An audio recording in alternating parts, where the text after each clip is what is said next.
Okay guys, so the next variation we're going to look at is finishing with the isosceles triangle, but that in and of itself is a prerequisite. So let's look at the isosceles triangle and then we'll reverse engineer how to enter it from the clown. So for the purpose of this drill, I'm going to sit perpendicular to Liam and we're going to drill the finish first and then again look at the entry.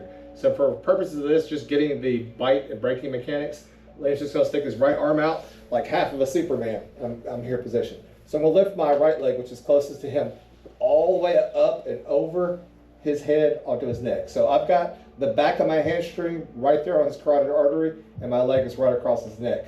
I'm going to take my left leg and bump his shoulder in to make it super tight, and then I'm able to retract my heel down and then finish here with a squeeze. And we're squeezing.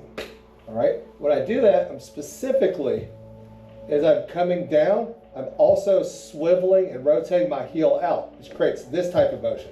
So I'm compressing down this way by retracting my heel, as well as compressing my knees together as I do that. So two things are happening. So in a front triangle, the distance from my inseam to my knees is the same. So I'm creating an equilateral triangle. But when I'm sideways like this, I'm creating an isosceles triangle. I've got two long sides and one short side. This is a tighter squeeze.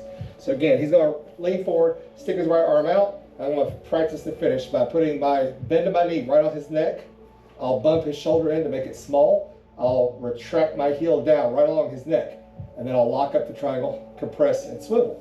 Additionally, I do not want any part of my calf on his back. I only want to be on his neck in this very tight position.